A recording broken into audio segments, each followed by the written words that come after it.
Panorama group, जो सोचता है वो करता है। नमस्कार, भारत लाइव देख रहे हैं आप। देखिए, खेला तो हो गया। हम लगातार आपको बता रहे हैं कि बिहार की राजनीति में क्या कुछ चल रहा है। देखिए, हम कभी भी ये नहीं कह रहे हैं कि बिहार में सरकार गिर जाएगी, या हमारा ऐसा कोई इरादा नहीं है। लेकिन जो संभावनाएं निकल कर आ रही हैं, जो कुछ हो सकता है। देखिए, भारत लाइव भी एकमात्र चैनल था जिसने सबसे पहले बता दिया था कि नीतीश कुमार पलटी मार सकते हैं, नीतीश कुमार पलटी मारेंगे। ये बाबा हमारे लगातार ये दावा करते रहते हैं। पंचनामा के माध्यम से हमारे संपादक ने भी बार बार आपको बताया है, लेकिन कुछ पॉलिटिकल लोग मानने को तैयार नहीं थे और आखिर में हुआ वही। और फिर से हम उन्हीं संभावनाओं पर चर्चा कर रहे हैं। सरकार गिरेगी या नहीं गिरेगी, फ्लोर टेस्ट पास होंगे या नहीं होंगे, ये तो बात की बात है। जो संभावनाएं निकल कर आ रही है, उन संभावनाओं को हम बिहार की जनता के सामने स्पष्ट रूप से रखना चाहते हैं। और देखिए, जो बातें हम लगातार कह रहे थे, उसके इशारे और उसके दावे भी अब निकलकर सामने आ रहे हैं। आपको आज की जो स्पेशल खबर है वो आज हम इस बुलेटिन में दिखाना चाह रहे हैं। पहले तो आपको टॉपिक बता दें कि आखिर हुआ क्या है। देखिए, नीतीश के आते ही एनडीए में शक्ति प्रदर्शन शुरू। जेडीयू की सीटिंग सीट पर आरएलजेडी का दावा। एकला चलो की रणनीति पर उपेंद्र कुशवाहा। देखिए, इस टाइटल में ही बहुत कुछ छुपा हुआ है। सीधे बाबा के पास चलते हैं और समझने का प्रयास करते हैं कि आखिर बाबा नीतीश के आते ही शक्ति परीक्षण क्यों। देखिए, ये कोई पहली बार नहीं हुआ है जी। और जो वर्तमान परिस्थिति बनी है उसमें आप समझ सकते हैं कि अब जो है जी, वो दो तरह की राजनीति चलेगी जी। एक तो दबाव की राजनीति चलेगी जी, और दूसरा गिव एंड टेक की राजनीति चलेगी। जी। इससे पहले भी आपने देखा होगा कि बिहार की राजनीति में ये चीजें देखने को मिली है। ये अब अभ्यस्त होते जा रहे हैं बिहार के लोग। जी जी बाबा। लेकिन जिस तरह से अचानक से नीतीश कुमार की एंट्री हुई है, जी, उसको अचानक से ही कहेंगे। जी, बिल्कुल, पहले से बिल्कुल बिल्कुल बिल्कुल। हम तो लगातार कह रहे थे, लेकिन बाकी के लोगों को इस बात का अंदाजा नहीं था। अब जबकि नीतीश कुमार एनडीए में चले गए हैं, जी, तो भारतीय जनता पार्टी ने उनको लेने से पहले क्या एग्रीमेंट किया है ये लोगों को पता नहीं। बिल्कुल नहीं पता है। हमने पूछा भी तो वो लोग बता नहीं रहे। बिल्कुल, खास करके नीतीश कुमार के जाने के बाद जो सीटों का समीकरण गड़बड़ा रहा है जी, उसको लेकर के एनडीए के भीतर अब असमंजस की। बिल्कुल, ये स्थिति पहले इंडिया के साथ था। बिल्कुल। तो अब जो स्थिति उत्पन्न हुई है, उस स्थिति में जीतन राम मांझी के साथ क्या होगा जी, चिराग पासवान के साथ क्या होगा, पशुपति कुमार पारस के साथ क्या होगा, बिल्कुल क्या होगा। सबसे बड़ा चीज उपेंद्र कुशवाहा के साथ क्या होगा। बिल्कुल, सबसे बड़ी बात नीतीश कुमार के जाने के बाद जो कितने लोग असहज हुए हैं जी, अधिक लोग असहज होने वाले भी जी जी, लेकिन सहज सिर्फ एक आदमी है और वो है पशुपति कुमार पारस। बिल्कुल, क्योंकि वो शुरू से पढ़ाई कर रहे थे। ये बातें कहीं ना कहीं नीतीश कुमार की खूब बुराई करते थे, जो बीच में काफी बुराई कर रहे थे, लेकिन नीतीश कुमार के साथ उनका संबंध भी बहुत बेहतर रहा है जी। आपको याद होगा कि जब एलजेपी टूटी थी, तब भी ये कहा जा रहा था कि उसमें नीतीश कुमार की भूमिका। हाँ, बिल्कुल।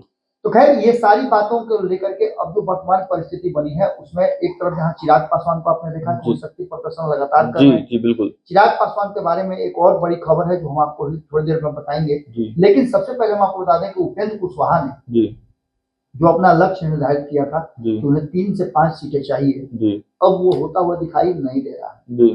खास करके जब नीतीश कुमार आ गए हैं, तब से कहीं ना कहीं अपने अब हक हुकूक अधिकार के लिए लड़ाई लड़नी पड़ेगी और हो सकता है कि एनडीए से बाहर जाने की भी स्थिति हो। अच्छा, उपेंद्र कुशवाहा की? बिल्कुल, उपेंद्र कुशवाहा की बात मैं नहीं कर रहा हूँ, मैं और भी कई दलों की बात कर रहा हूँ। उपेंद्र कुशवाहा, आपने देखा होगा कि असमंजस की स्थिति जो पैदा हुई है और 12 तारीख तक बिहार में एनडीए सरकार बहुमत साबित कर ले, इस बात के लिए जो चुप्पी साधा है, घुड़की मार करके बैठे हुए हैं नीतीश कुमार और भाजपा, तो ये कहीं ना कहीं इस बात की कहानी को कह रहा है। बिल्कुल, इसका फायदा सरकार एनडीए की बनी बिहार में, उसका फायदा क्या मिलना है चिराग पासवान को, उसका फायदा पशुपति कुमार पारस को क्या मिलना है, उसका फायदा उपेंद्र कुशवाहा को क्या मिलना है, कोई फायदा नहीं मिल रहा है। फायदा में भाजपा है कि उसकी सरकार बन रही है। बिल्कुल, लेकिन इन लोगों के साथ क्या होगा, यही कारण है कि आपने देखा होगा कि जब जीतन राम मांझी ने एक बयान दिया कि उनके साथ न्याय नहीं हो रहा है, उनको बड़ा बड़ा ऑफर है, तो इस बात को रोकने के लिए दोनों नेता लोग, बिल्कुल।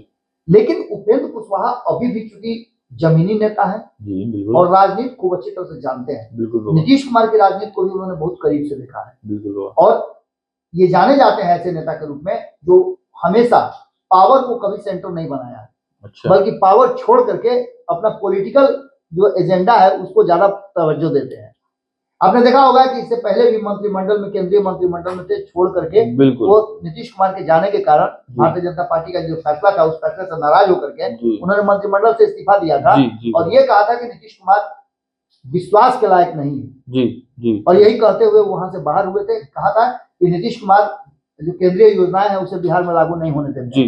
कई तरह के आरोप लगाए थे और उसके साथ वो बाहर आए थे। फिर जब नीतीश कुमार ने देख लिया कि वो काफी कमजोर हो गए हैं 2020 में, इनको साथ लेकर के आए। आने के बाद आपने देखा कि इनके साथ क्या हुआ, फिर से इनके साथ प्लानिंग हो गई। और नीतीश कुमार की जो प्रकृति रही राजनीतिक कि वो अपने सामने वाले को, अपने खास करके नजदीक वाले को सबसे पहले ढाते हैं। एक बार फिर से उपेंद्र कुशवाहा उठा दिया। और इतना ही नहीं, जिस उपेंद्र कुशवाहा ने ये बातें कही थी कि आपको प्रधानमंत्री बनाने के लिए सारी संभावनाएं हैं, आप बन सकते हैं, तो उस समय इनको तकलीफ लगा। लेकिन वही जो महागठबंधन में गए तो इनको यही सोच कर गए थे कि वहां प्रधानमंत्री के दावेदार बने। भले ही इनकार करते रहे, लेकिन फैक्ट यही था। उपेंद्र कुशवाहा ने यहाँ तक कह दिया था कि आप जो कर रहे हैं उससे आपकी पार्टी टूटेगी। टूटा भी पार्टी। उपेंद्र कुशवाहा बाहर हुए तो ये कहते हुए थे कि अभी भी मौका है, अपने आप पार्टी को संभाल लीजिए, हम तो चले, लेकिन आप अभी संभालिए। अंततः नीतीश कुमार को उनकी बात माननी पड़ी। लेकिन अब जो परिस्थितियां बनी है उसमें उपेंद्र कुशवाहा कहीं ना कहीं असमंजस की स्थिति में है, बाकी लोगों की तरह ही।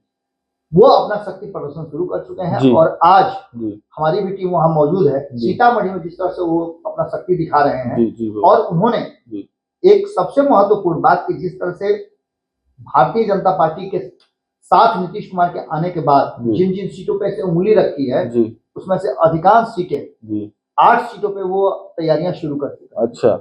इससे पहले भी हमने ये खबर बताया था। सबसे पहले इस खबर को ब्रेक हमने किया था कि उन्होंने 8 सीटों पे अपना दावेदारी रखा है, जिसमें से कम 5 सीटों पे वो चुनाव लड़ेंगे। अच्छा। अब जो बदली हुई परिस्थिति है उस परिस्थिति में क्या मिलता है एनडीए की तरफ से, ये बहुत महत्वपूर्ण है। बिल्कुल।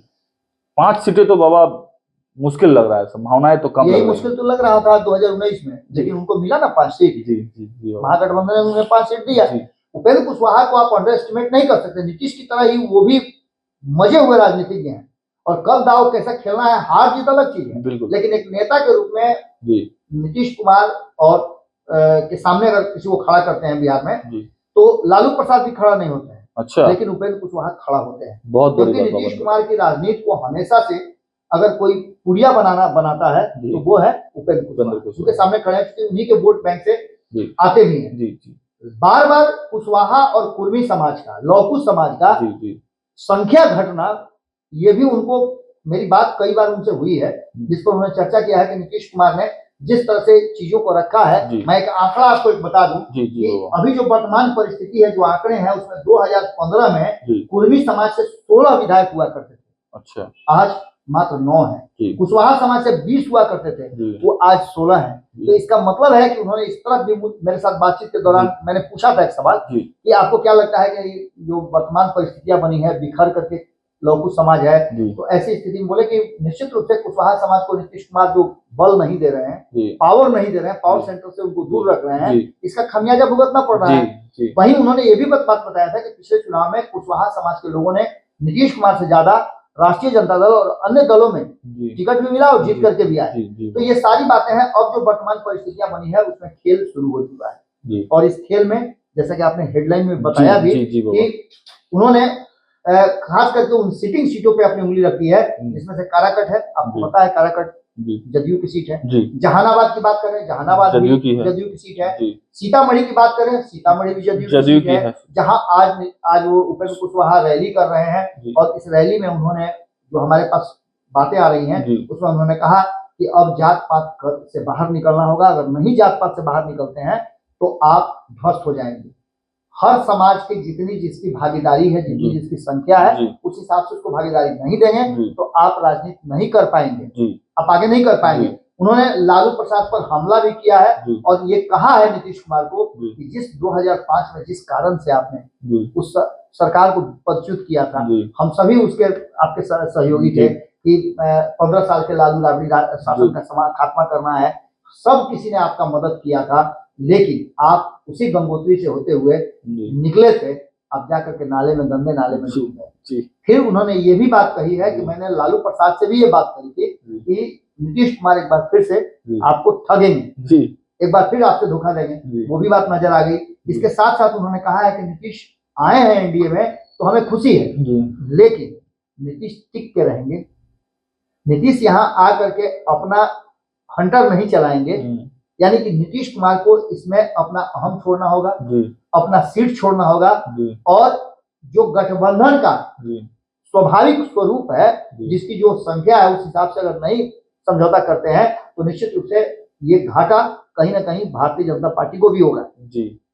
भारतीय जनता पार्टी ने जिस उम्मीद के साथ नीतीश कुमार को लाया है, अगर नीतीश कुमार अपने पर अड़े रह गए तो ऐसी स्थिति में घाटा भी हो सकता है। अच्छा। और ऐसी स्थिति में जिस तरह से हमने बताया कि सीतामढ़ी में आज कर रहे हैं, वैशाली, सुपौल, वाल्मीकि नगर, मुंगेर, ये सभी टारगेट पर है। यहाँ तक कि इसमें कई जगह तो उन्होंने अपना उम्मीदवार भी उतार दिया। वाल्मीकि नगर के लिए भी उनके पास उम्मीदवार है। सुपौल में ऑलरेडी आप देखें, बिल्कुल तैयारी कर रहे हैं, पूरा जोर शोर से तैयारी कर रहे हैं। वैशाली में भी उन्होंने उम्मीदवार खोज लिया है। सीतामढ़ी की बात करें तो सीतामढ़ी में ऑलरेडी वो कर रहे हैं, वहां भी उनका उम्मीदवार पूरी तरह से मजबूत खड़ा है। जहानाबाद की बात करें तो जहानाबाद में चिंटू भैया भी तैयारी कर रहे हैं। हो सकता है कि उपेंद्र कुशवाहा की तरफ ही आकर के चुनाव लड़ लें। जहानाबाद की तैयारी और भी कई दल कर रहे हैं। वर्तमान परिस्थिति जो बनी हुई है उसमें एक से एक दिग्गज है। इसके अलावे जहानाबाद से और भी कई कैंडिडेट हैं, काराकट में खुद ही है वो। ऐसी स्थिति में जो बातें सामने आ रही है कि पावर जो है ना, शक्ति परीक्षण वो शुरू हो चुका है। और एनडीए में नीतीश कुमार के आने के बाद से एक तरफ जहां 12 तारीख को बहुमत साबित करने की जद्दोजहद हो रही है, वहीं दूसरी तरफ अगर वो भी जाता है तो इसका फायदा भारतीय जनता पार्टी को सिर्फ इतना मिलेगा कि वो एक राज्य में सरकार में शामिल होगी। लेकिन एज एनडीए और लोकसभा चुनाव के लिए अगर नीतीश कुमार को अपने फ्रेम में नहीं उतार पाई भाजपा, बाकी के साथियों के साथ एडजस्टमेंट नहीं करा पाई, तो इस बार बहुत जबरदस्त झटका भी लग सकता है। अच्छा बाबा, इसमें चिराग फैक्टर भी आप बात कर रहे थे, चिराग फैक्टर क्या है? मैं चिराग फैक्टर पर अलग से बात करूंगा जी। ये उपेंद्र कुशवाहा की बात है, और उपेंद्र कुशवाहा जिस तरह से आप देख रहे होंगे एग्रेसिव हो गए हैं जी। आने के बाद आपने ये भी सुना, हमने खबर किया है कि तीनों बैठकर की मीटिंग भी किए थे। नीतीश कुमार की आने की सुगबुगाहट जैसे शुरू हुई थी, हमने खबर चलाया था, उसके बाद तीनों दल से हमारे पास फोन आया था। तीनों दल के नेताओं ने हमसे क्वेरी किया था कि क्या वास्तव में आ रहे हैं। हमने ठोक के कहा था, बिल्कुल ठोक के कहा था कि एकदम निश्चित रूप से नीतीश कुमार आ रहे हैं। इन लोगों को भरोसा नहीं था कि नीतीश कुमार आ रहे हैं, और हमने कहा था कि नीतीश कुमार आ रहे हैं। उसके बाद से आपको बता रहे हैं कि तीनों नेताओं की अलग से मीटिंग हुई है, दहीचूड़ा में मिले थे। आपको याद होगा कि फिर रात में जाके घर पे मिले थे, चिराग के घर पर भी मुलाकात हुई थी, गुप्त मीटिंग हुई थी, घंटों बैठ करके बातचीत किए थे, संभावनाओं पर विचार किए थे। तो एक तरफ जहाँ उपेंद्र कुशवाहा एक बड़े धड़े हैं, वहीं अन्य लोग भी असमंजस की स्थिति में है। उपेंद्र कुशवाहा तो अपनी ताकत दिखा रहे हैं, और आपने देखा चिराग पासवान भी ताकत दिखा रहे हैं। इस 8 सीटों पर जिस तरह से उंगली रखा है, उसमें से अधिकांश सीटें जो हैं वो कहीं ना कहीं जनता दल यूनाइटेड की है, और भारतीय जनता पार्टी को भी जनता दल यूनाइटेड की सीटों पर अगर तैयारी वो कर रहे हैं तो बहुत दिक्कत नहीं होगा। लेकिन एक बात पक्का है, भारतीय जनता पार्टी को अपने गठबंधन के तहत वो 40 की 40 सीटें इस बार चाहिए, तो निश्चित रूप से एक सामंजस्य बिठाने की कोशिश करनी होगी, और नहीं बैठा तो घाटा भी हो सकता है। बिल्कुल, देखिए तो खेला तो हो गया, बाबा ने आपको स्पष्ट रूप से समझा दिया। देखा, बाबा ने पहले भी आपको बताया था कि एनडीए जो है, नरेंद्र मोदी की सरकार बिहार में बन गई है। बिहार में हालांकि मुख्यमंत्री के चेहरे नीतीश कुमार हैं। तैयारी जिस लिए सरकार बनाई गई है, नीतीश को अपने पाले में लाया गया है, पूरी तरह से फोकस किया गया लोकसभा चुनाव को, कैसे बिहार से 39 से 40 सीटें जीती जाए, इस रणनीति पर भारतीय जनता पार्टी काम कर रही है, और इसीलिए नीतीश कुमार को एनडीए में लाया गया। लेकिन आने के बाद आप देख रहे हैं, जो लोग नीतीश कुमार का स्वागत कर रहे थे, आज वही लोग शक्ति प्रदर्शन कर रहे हैं। असमंजस की स्थिति है। सीट शेयरिंग, नीतीश कुमार जहां रहते हैं वहां पर एक पेच बन जाता है। इंडिया में थे तो वहां बड़ा पेच बना हुआ था, अब एनडीए में आए हैं तो सीट शेयरिंग फिर से एक बहुत बड़ा पेच बन गया। इसी में जो माफ कीजिएगा, एनडीए के गठबंधन घटक के दल हैं, वो अब शक्ति प्रदर्शन कर रहे हैं। अब आने वाला समय बताएगा कि आखिर इन दलों को कितनी सीटें मिलती हैं, और उस सीट में ये सहज हो पाते हैं या नहीं हो पाते हैं। पल पल की अपडेट हम आपको देते रहेंगे। फिलहाल इस खबर में इतना ही। देखते रहिए भारत लाइव। बहुत बहुत धन्यवाद। पनोरमा ग्रुप, जो सोचता है वो करता है। अगर ये वीडियो पसंद आई और वह बिहार के राजनीति और बिहारियत से सरोकार रखेनी तो सब्सक्राइब बटन दबा के चैनल के सब्सक्राइब कर ली। ओजे एगो घंटी बा, ओकरा बटन दबा देला से कुल सटीक और मारक खबर रुआ मुफ्त में मिल जाई। अगर रुआ पत्रकारिता के हमनी के नया प्रयोग में सहयोग कर चाहतानी तो ज्वाइन बटन दबा दी। पेटीएम नंबर नोट कर ली 9386816700। धन्यवाद।